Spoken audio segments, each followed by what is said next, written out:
What's going on, traders? Hope everybody had a great Tuesday. Today, February 28th, want to do a recap of the S&P 500 for you. As always, we're starting off with the daily chart here, still in the Satan's chop box, but an interesting development. You know, we were up a little bit yesterday, and today we came back down, nasty sell-off into the close. But you know, there were a lot of opportunities to the long side and to the downside today. So both sides got paid. Of course, we're really not going to see that big move until we get out of this consolidation. So, you know, and as they say, the longer the consolidation, the bigger the break. You know, just from a bird's eye view. And of course, I'll give both perspectives here. Let me know what you think in the comments. Are we heading lower or higher? I'd love to read your guys' perspectives. Agree with me, disagree with me. You know, leave your thoughts below if you would like. I would love to reply. And if you're liking the content and the videos, give us a thumbs up, like, subscribe, and all that stuff. Anyway, so we're still here, still in this consolidation. A few other things I wanted to look at, and let's just take a peek really quickly at the daily trends. Okay, so we haven't really retested the big area for the bears yet, but you know, we are getting pretty close again. You know, the risk to reward though with this major trend line here is not really in the favor of the bears right now. So as far as opening new positions short, I'm not so sure about that from a swing trade perspective. You know, we were talking about the going short and the potentiality of a sell-off up in the beginning of February, as you know, with these extreme overbought readings in the Momo. But now we've almost gone full circle. Now we're starting, and we're not in the extreme levels yet, and this could keep going. We don't base trades just off this, but now we are getting into that oversold zone. So I'm going to be watching that as well with these major trend lines here. This is definitely something that I want to pay attention to. One other thing I want to mention, and this is on the futures chart, is this diamond bottom potentiality, excuse me, forming here. So of course, you know, this trend line can break, and we want to be cognizant of that and watch this. But this setup here at the bottom of a trend, like we are, could be signaling for some type of a reversal. Another thing just to stuff in the hat and ponder. And again, here on ES, we are starting to get to that oversold area. So we want to watch for that as well. All right, so wanted to go over, we went over TNX yesterday, and we did nearly tap that 40 before cooling off today. So,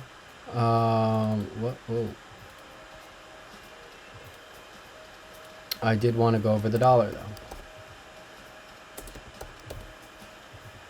Okay, so on the dollar, you know, we are starting to form a bit of this flag here in an uptrend. Overall, the moving averages, we were talking about this maybe 2 weeks ago, a week ago, I'm not exactly sure, but we were thinking the dollar would come up and test that 104.84, 87 area. Today we did hit that target, came down, we did close over that 104.87, so that is over the weekly 20. Whether it holds or not, that is yet to be seen. We'll have to take a look at that towards the end of the week. But yeah, want to watch this pattern. The only thing I will say, something encouraging for the bulls, is we are getting these kind of more extreme levels on the Momo again. And we saw yesterday that TNX is up here as well. So that is definitely something to consider. We just went over where SPY was in the oversold areas. Now TNX and the dollar showing us these overbought readings. Of course, we don't take a trade just over one indicator alone, but I wanted to point it out, and something certainly to keep an eye on. If this does in fact break out, watch for the breakout over this 105.40, we'll call it, and that could put more trouble and pressure on the equity markets. All right, so I think that's pretty much everything I wanted to go over on the daily. Let's get into today's price action. I'll do a little breakdown for everybody, and then we will talk about maybe what we're thinking for tomorrow. And we'll go over my trades that I did today as well. All right, so let's go into this. Okay.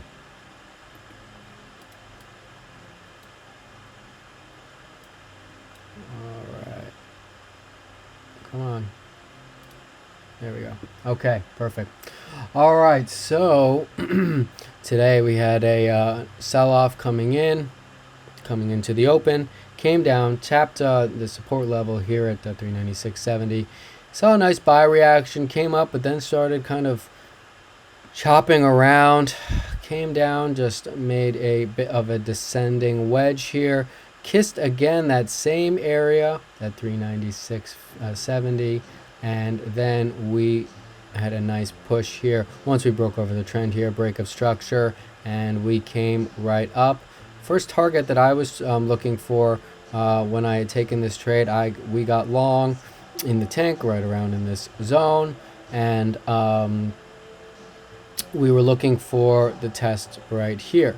I didn't mark this, but I can. I guess it doesn't matter at this point. Anyway, so I was looking for a test of this breakdown. Now, we've been over this before in the last video. Okay, then we saw some selling came in, but what do we make? Now we came in, made a higher low.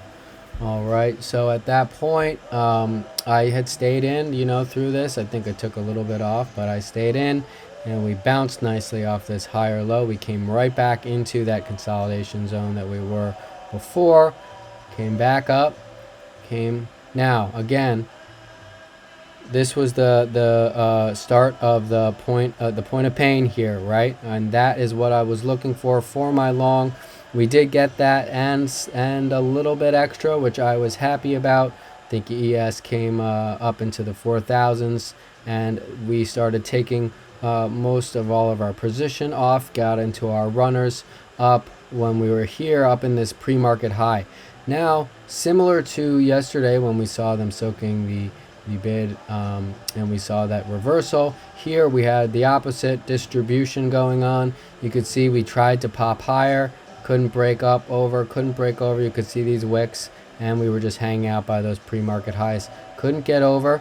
All right, so at that point, I was mostly out of my short. I actually held until we broke the structure again. BOS here, breaking of the structure, and then I waited for this retest. Lower high, came right back in. We initiated a short on puts and on futures, and we came down very nicely, took some gains as we came down, and I posted on my Twitter, this was my first target. You guys know about that 397.50 area. We came right into it, kind of stalled out. They put up a little bit of fight, and but we made then on this little pop just another lower high, and then they ran the stops. And once this got broken, you can see the pressure that got put on the markets as everybody got dumped. Everyone got stopped out again. Then here we came into this next support, triple bottom support here. Saw a little bit of short covering. Some bulls came up, but made just another lower high, and then right into the close, boom, they really pushed it down. Now I got out of all of my short. I didn't want to mess around. I kind of suspected we'd see a bit of something like this towards the end of the day. I didn't really want to mess around. Not too sad that I missed out on this final drop. That's fine. We got a nice part of the move, but either way, then they really dropped the floor, but right back down to the last support again.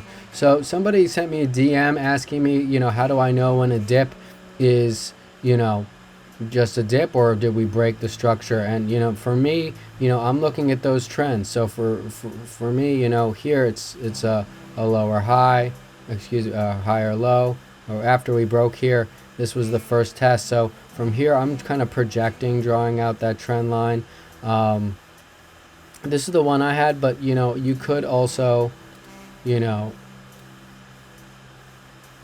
you could also say this, you know, coming up here, and that's why trend lines sometimes can be a bit subjective. But either way, if you went in from this wick, which I think probably a lot of people would make sense to do, and it's still completely valid right here, because really on the trend lines we're looking for 3 points of contact. All right, so you know, on this dip here, you know, that could have been you know, once this was broken, and then, you know, then we look for the retest. So you can see here on this candle break, we came right up, and this is another example of the point of pain just retesting. We came right into that candle where it broke down originally. On this candle here, lines up with this 245 high. So we came right back in. Like I said, we initiated the short, came down, scaled, was waiting for them to run those stops. I knew that once we run the stops, we'd get a nice move, got a nice another 80 cent to a dollar move down, and then the big one, which I did not get. Either way, it was a great day. I didn't have any losses today. Had about 35% on calls, 60% or so on puts, and pulled out about 29 points out of the futures, long and short. And I just did basically 2 trades, 3 options trades and 2 futures trades on the day. So it was a great day. I hope this helps. Tomorrow, you know, we'll have to see where we open up. You know, I'm a little, you know, as far as what I'm thinking tomorrow, I mean, you know, we're going to, again, probably have to see at least over the 397.50. We're at a, you know, pretty key area here where they have defended before. Are we below the value area? Yes, we are. Well, this is only the 5-minute. Let's just look at the bigger time frame really quickly before we talk about any of that volume profile stuff. And let me get on a different chart. Okay, this is fine. So worth noting that we also did close below this trend line here. But you know, I really, again, for me, like the whole context for me is whether we're for right now we're over that 397.50. But that doesn't mean that I'm going to come in and run in short tomorrow. We still have plenty of areas where we've seen buyer reactions before. So if we do sell off more in Globex and in you know, in the evening session, and we coming down and we're in this area, yeah, I would probably be considering the long side and trying to see if we can't get a retest of maybe that 397.50. So let's just watch, because you know, the whole downside move could happen overnight, and then that sets us up for a reversal when the market opens, or either maybe an hour into the market open. So just be careful if we do see that selling. Just be careful of that, and don't, in my opinion, I wouldn't be rushing in just to the shorts, you know, if we're down here. And you know, that my target again would probably be that 397.50 test. There's probably some orders there that need to get backfilled, so that would make sense to me. Over that, probably looking for well, I'd have to say here, actually, let me zoom in, because look at this. You know, I would, over that 397, I'd be looking for that 397.50 on the long side, but probably again for this point of pain at this breakdown, 397.75. I guess that's not that much higher, but I'd be probably watching for that. Maybe a fake break over 397.50. They come up here, test that, and then come down, head lower. That's a possibility. Or we could come down and come up and get to this 398.90. That's another possibility as well. We test that. That would make sense. If we get over that, I'd be looking for 400. So if we do break under that 393, again, 292.25 is probably what I'd be looking for on the short side. And maybe 391.50, and then the big 390. So that's kind of what I'd be looking for on the short side. So that's pretty much it. I wish you guys a great trading day tomorrow. I hope this video helped and you're enjoying it. And that's about it. So Take care. Have a good rest of your night. And bon voyage.